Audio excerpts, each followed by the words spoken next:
Ya, Bu. Saya Maria Emerensiana Yuliani Nasor, NIM 8379161101 akan mensimulasikan pembelajaran terpadu kelas 4. Anak-anak, selamat pagi. Apa kabar hari ini? Semoga sehat semua ya. Hari ini siapa yang tidak hadir?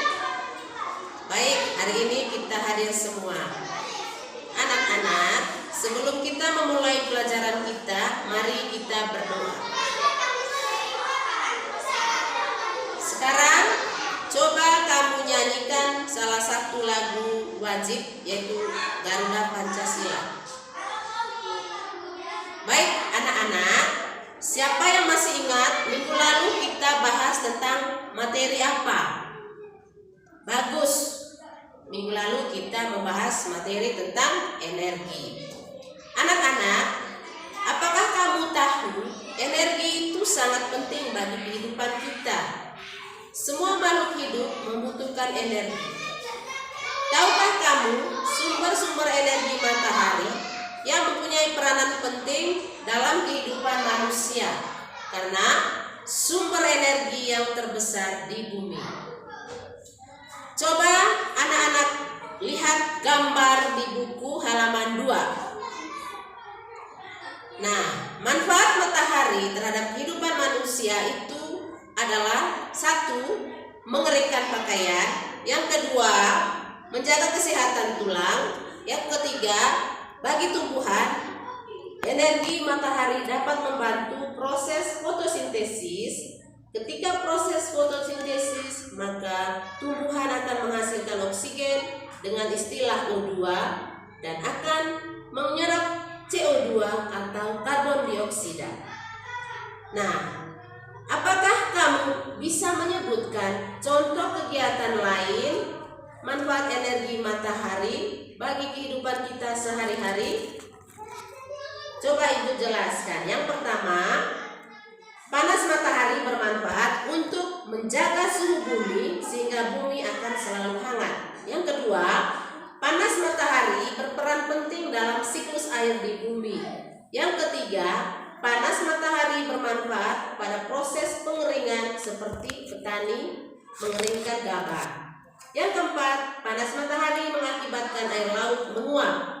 Dan yang kelima, menghasilkan listrik PLTS. Nah, sekarang kamu coba membaca di buku halaman 50 kisah Ali si biji energi.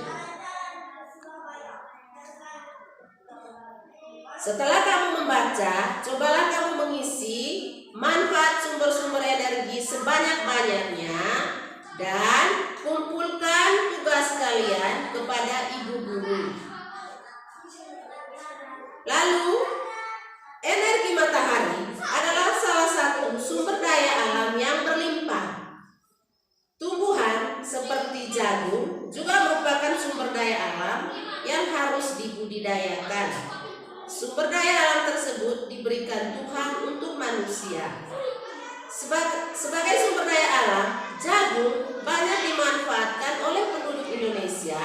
Salah satunya adalah dengan mengolah dan menjual kepada penjual.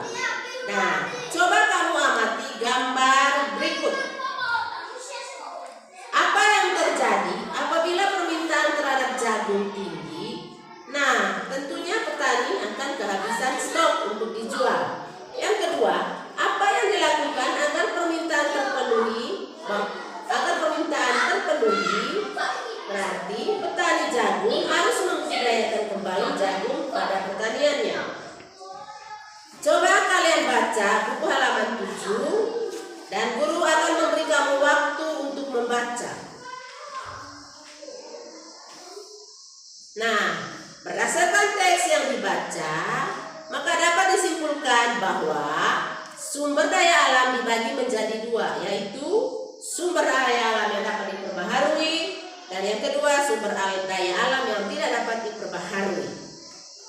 Sumber daya alam yang dapat diperbaharui karena sumber daya alam tersebut terus tersedia dan dapat kita kelola untuk memperbanyak Contohnya air, angin, matahari, hewan, dan tumbuhan. Yang kedua, sumber energi, sumber daya alam yang tidak dapat diperbaharui karena jumlahnya yang terbatas. Contohnya minyak bumi, emas, besi, tembaga, dan hasil tambang lainnya. Nah, coba kamu kerjakan latihan halaman 7 sampai 8. Nah, anak-anak, apakah ada yang belum paham tentang materi yang kita bahas hari ini? Baik, semuanya paham. Lalu, kesimpulan dari materi yang kita bahas hari ini adalah tentang manfaat energi bagi kehidupan manusia. Lalu, 2 contoh sumber daya alam, yaitu sumber daya alam yang dapat diperbaharui, dan yang kedua sumber daya alam yang tidak dapat diperbaharui. Selesai sudah pembelajaran kita hari ini, dan Ibu akan beri tugas kamu untuk dikerjakan di rumah. Sebelum kita pulang, mari kita berdoa.